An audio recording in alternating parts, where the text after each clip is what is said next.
سورہ طٰہٰ اور سورہ انبیاء کی مکمل تلاوت کی ہے۔ اللہ کریم پڑھنا سننا اپنی بارگاہ میں مقبول اور منظور فرمائے، غلطی کوتاہی لفظشیں اللہ پاک معاف فرمائے۔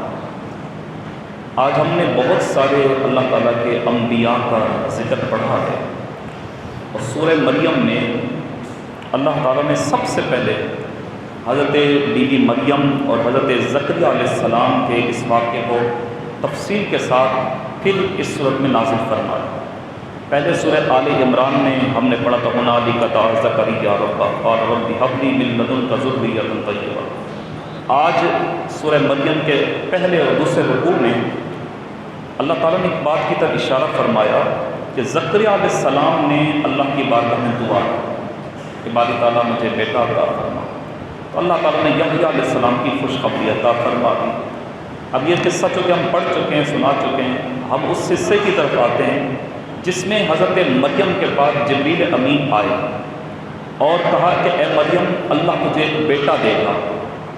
بی بی مریم نے کہا میں پناہ مانگتی ہوں شیطان مردود سے اللہ کی، کہ کیا وجہ ہے کہ مجھے تو آج تک کسی نے چھوا ہی نہیں ہے، میرے ہاں لڑکا پیدا ہوگا۔ اللہ تعالیٰ نے جبریل امین کو حکم دیا کہ دور سے حضرت بی بی مریم کو پھونک مارو۔ تو دور سے جب جبریل امین نے پھونک ماری تو بی بی مریم کے بطن میں حمل ٹھہرا، چند لمحوں کا وہ حمل۔ اس کے بعد بی بی مریم کو درد زدہ شروع ہوا، تو کہا یا رب کائنات میں مر کیوں نہ گئی؟ جب اس طرح کا معاملہ ہوا، ہائے میں مر کیوں نہ گئی؟ کہا مریم فکر نہ کر، اے مریم فکر نہ کر، جو بچہ آ رہا ہے اس کے ولی وارث بھی ہم ہیں، لہذا فکر نہ کر، بلکہ تیرے قدموں کے نیچے ٹھنڈے میٹھے پانی کی نہر اور چشمے کو ہم جاری فرما دیں گے۔ اور جس جگہ پہ حضرت بی بی مریم تھی وہاں کھجور کا ایک سوکھا تنا تھا، کہ مریم اس کھجور کے سوکھے تنے کو ہلاؤ پکڑ کر۔ حضرت بی بی مریم نے جب اس سوکھے تنے کو ہلایا، اللہ کی قدرت یہ دیکھیں کہ وہاں سے تازہ کھجوریں گر گر کے زمین پہ آنے لگ گئی۔ کہ مریم اب کھاؤ اور پیو اور اپنے رب کو یاد کرو۔ یا باری تعالیٰ میں کیا کروں گی؟ جب یہ بچہ لے کر جاؤں گی معاشرہ تو مجھے پتہ نہیں کس نگاہ سے دیکھے گا۔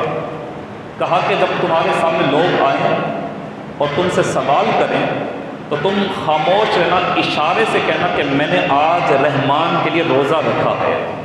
اس وقت میں روزے میں ایک بات یہ تھی کہ خاموشی، اشاروں سے بات، اور اس بچے یعنی عیسیٰ کی طرف اشارہ کرنا۔ بی بی مریم لے کر چلی۔ اس وقت میں ایک شخص تھا، ایک تو وہ ہے حضرت ہارون علیہ السلام جو موسیٰ علیہ السلام کے بھائی، اور ان کو بھی اللہ نے نبوت عطا فرمائی۔ تو بی بی مریم کے دور میں بھی ایک شخص کا نام ہارون تھا، بڑا نیک تھا، اور جب کوئی اس معاشرے میں نیک ہوتا تھا تو اس نیک بندے کے ساتھ اگر کوئی اور نیک ہوتا تو اس کی نسبت اس کے ساتھ جوڑی جاتی تھی۔ بی بی مریم کے ہاتھ میں جب بچہ دیکھا تو معاشرے والوں نے، لوگوں نے کہا اے ہارون کی بہن یہ تو نے کیا کر لیا، یہ بچہ کہاں سے آ گیا؟ تو بی بی مریم نے کوئی جواب نہ کہ اشارے سے کہا کہ میں نے رحمان کی روزہ رکھا ہے، جو کچھ پوچھنا ہے اس سے پوچھو۔ لوگ حیران، اس سے پوچھیں؟ اللہ تعالیٰ نے عیسیٰ علیہ السلام کو بولنے کی قوت عطا فرمائی۔ قال انی عبد اللہ آتانی الکتاب وجعلنی نبیا۔ لوگوں سنو، میں اللہ کا بندہ ہوں، اللہ کا نبی ہوں، اللہ نے مجھے کتاب دے کر تمہارے درمیان بھیجا ہے۔ اس واقعے کو اللہ پاک نے تفصیل سے سورہ مریم کے ابتدائی رکوع میں بیان فرمایا۔ پھر فرمایا یوم الحسرت، یعنی قیامت کا دن بڑا حسرت والا دن ہوگا۔ اس کو یوم الحسرت اس لیے کہا گیا کہ جب لوگوں کے سامنے ان لوگوں کو جنتیں دی جائیں گی جنہوں نے نیک عمل کیے ہوں گے، جنہوں نے گندے عمل کیے ہوں گے وہ جہنم کی طرف بھاگے جا رہے ہوں گے۔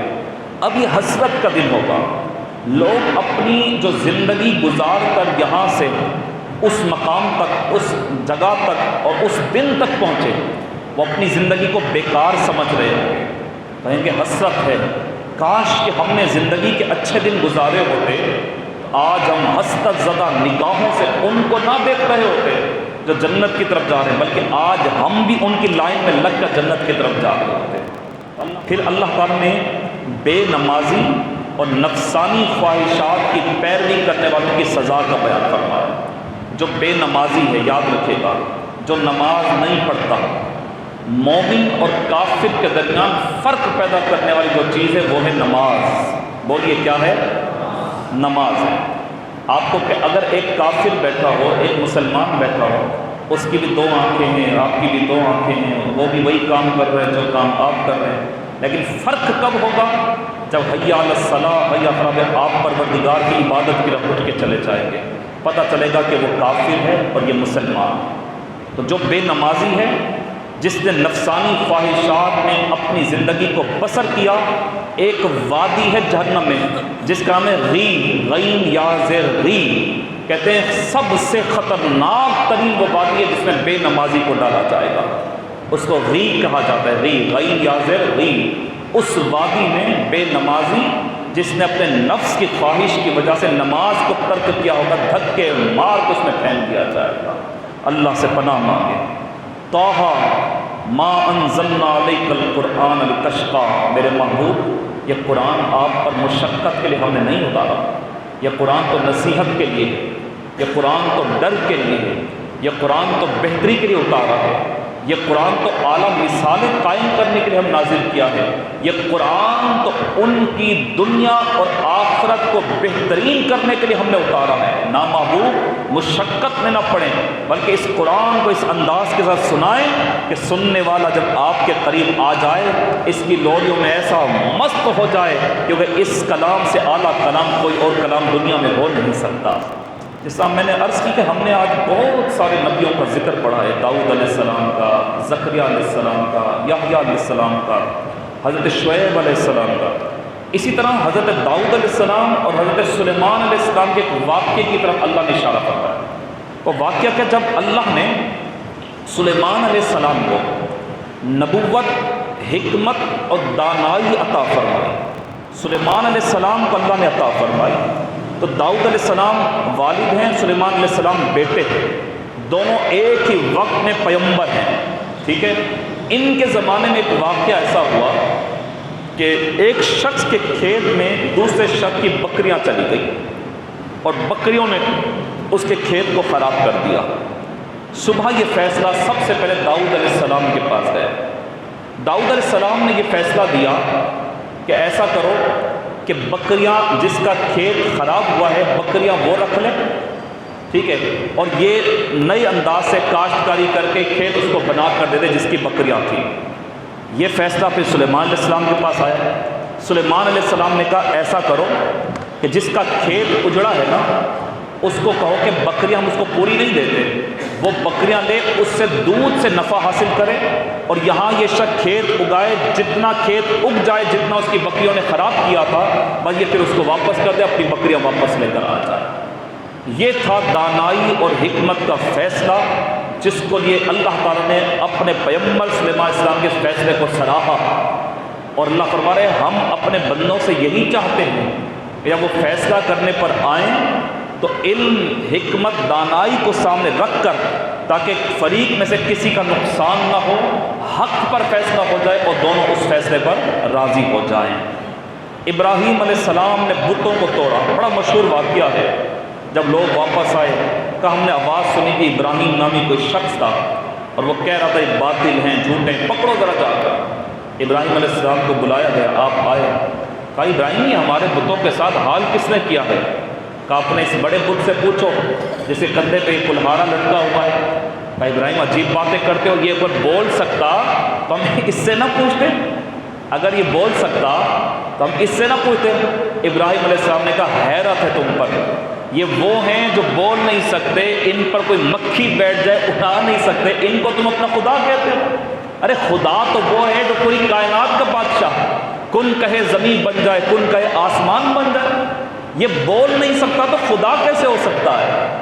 پھر ابراہیم علیہ السلام کا زمانہ ہے، ایک بڑھیا کے گھر کے پاس ہے، وہ سر پکڑ کے رو گیا، ابراہیم بڑا ظلم ہو گیا، بڑی پریشانی ہو گئی۔ اماں کیا ہوا؟ کہا بیٹا مسئلہ یہ ہوا کہ رات کو میرے گھر میں چور آئے اور میرے خدا کو اٹھا کر لے گئے، مورتی اٹھا کر لے گئے۔ اچھا خدا بھی چوری ہوتے ہیں اماں؟ ہاں بیٹا وہ پکڑ نہیں سکتے نا، پھر وہ خدا کیسا ہو سکتا ہے؟ ابراہیم علیہ السلام نے اپنی قوم کے لوگوں کو ان کی حالتوں میں رہ کر تبلیغ کی، کام ماں عقل سے کام لو، جو چوری ہو جائے وہ خدا کیسے ہو سکتا ہے بھلا؟ نانا ابراہیم بڑا ظلم ہو گیا، میں تیرے باپ یعنی تیرے چچا آزر کے پاس جاؤں گی اور پھر مورتی بنوا کے لاؤں گی، اس کو سجاؤں گی، پھر اس کی پوجا کروں گی۔ کہا قوم کے لوگوں میں بیزار ہوں تم سے۔ اب اس قوم کو سمجھانے کے لیے ابراہیم علیہ السلام نے بت کی گردن میں رسی ڈالی اور گھسیٹتے ہوئے لے جا رہے ہیں۔ کافر تھر تھرا گئے، وہ ہمارے خدا کے ساتھ یہ ظلم۔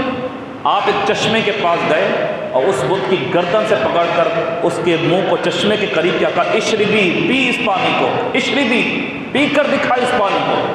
لوگ دوڑتے ہوئے آئے، ابراہیم یہ کیا کر رہے ہو؟ یہ پی نہیں سکتا، یہ پکڑ نہیں سکتا۔ کہا عقل کے اندھو، اگر یہ تمہارا خدا ہے جو مجھے نقصان نہیں پہنچا سکتا، چشمے کا پانی نہیں پی سکتا، تو تم اس کی عبادت کیوں کرتے ہو؟ یہ باطل اور جھوٹے ہیں۔ قوم ضد پیاری رہی۔ ابراہیم علیہ السلام نے بت گدے میں جا کے سارے بتوں کو گرا دیا، قوم نے پکڑ لیا۔ کہا نہیں تم ہی تھے نا، تو بتاؤ کس نے کیا؟ کہا کہ اس بڑے بت سے پوچھ لو۔ یہ فیصلہ نمرود کے پاس گیا۔ فَبُهِتَ الَّذِي كَفَرَ، کافر کے ہوش اڑ جاتے ہیں جب اس کے سامنے ٹھوس دلیل لائی جاتی ہے۔ کہا کہ ابراہیم کون ہے تیرا رب؟ هُوَ الَّذِي يُحْيِي وَيُمِيتُ، جو زندہ بھی کرتا ہے مارتا بھی۔ کہا یہ کون سا مشکل کام ہے؟ میں بھی زندہ کرتا ہوں مارتا ہوں۔ کہا کیسے؟ کہا ایسے، دو قیدیوں کو لایا گیا، ایک کو رہا کر دیا، کہا دیکھ اس کو میں نے زندگی دے دی، دوسرے کو پھانسی پہ لٹکا دیا، دیکھ اس کو میں نے موت دے دی۔ اللہ اکبر کبیرہ، اللہ اکبر کبیرہ۔ اب ابراہیم علیہ السلام نے جب اس کی حالت کو دیکھا، کہا قوم کے لوگوں میں بیزار ہوں تم سے، تم عجیب باتیں کرتے ہو۔ پھر ابراہیم علیہ السلام نے کہا میرا رب وہ ہے جو سورج کو مشرق سے نکالتا ہے مغرب میں طلوع کرتا ہے۔ اللہ اکبر کبیرہ۔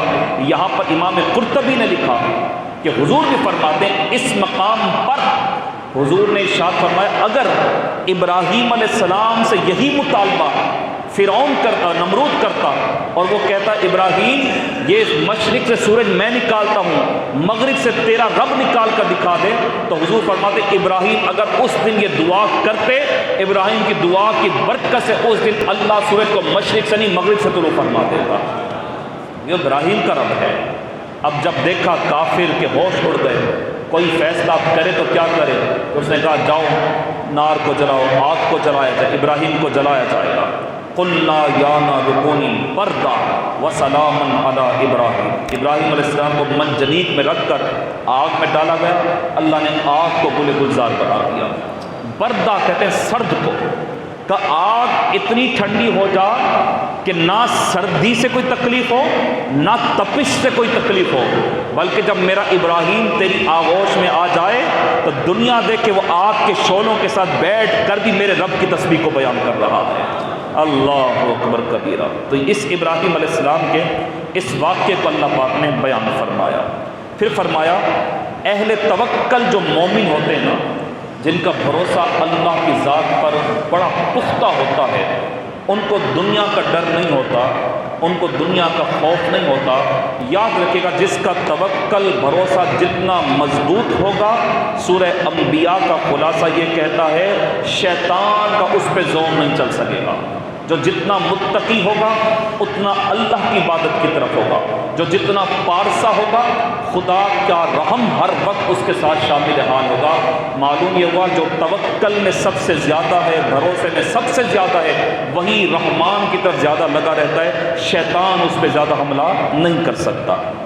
اب کفار نے کہا کیا ہی تھا کہ اگر ہمارے درمیان کوئی فرشتہ نبی بن کر آ جاتا۔ محمد صلی اللہ علیہ وسلم نے اپنی نبوت کا اعلان کیا، کفار نے اس پہ اعتراض کیا کہ یہ تو غریب ہیں، ان کے پاس تو کچھ ہے، ہم تو امیر ہیں، مال ہے، سب کچھ ہے، ان کو نبی کیوں بنایا؟ اللہ کوئی فرشتہ بھیج دیتا نا۔ اللہ تعالیٰ نے انسانوں کے لیے انسان نبی جو بنا کر دیا اس کی حکمت بیان فرمایا زمین پر انسان رہتے ہو اور انسان اپنے جنس کی طرف مائل ہوتا ہے، اگر زمین پر فرشتے ہوتے تو اللہ کسی فرشتے کو بھیجتا۔ اب جب زمین پر انسان ہیں تو اللہ تعالیٰ نے انسان نبی بنا کر بھیجے تاکہ وہ جنس اپنے جنس کی طرف مائل ہو۔ اگر انسانوں کے پاس فرشتہ آتا تو انسان فرشتے کی طرف کبھی مائل نہ ہوتا۔ لہٰذا انسان کی طرف انسان آیا، اور وہ ایسا انسان، وہ ایسا عظیم انسان کہ اللہ نے اپنے محبوب کو جب چنا، کہ جب اس نے اللہ تعالیٰ کی تبلیغ اور اپنی رسالت کا حق ادا کیا، دنیا نے دیکھا کہ اگر باپ دشمن ہے تو اسی دشمن باپ کا بیٹا سب سے بڑا غلامان محمد بن کر دنیا کے سامنے آیا تھا۔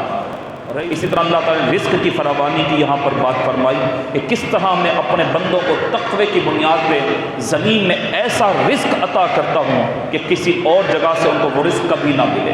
پھر اللہ تعالیٰ نے حضرت موسیٰ علیہ السلام کا ذکر کیا، وہ ہم پہلے بھی کر چکے، لیکن اس میں وہ جو خاص واقعہ ہے کہ موسیٰ رب کے اس احسان کو یاد کرو جب ہم نے تیری ماں کے دل میں یہ بات ڈالی، اس کو صندوق میں ڈال کے دریا کے سپرد کر دو۔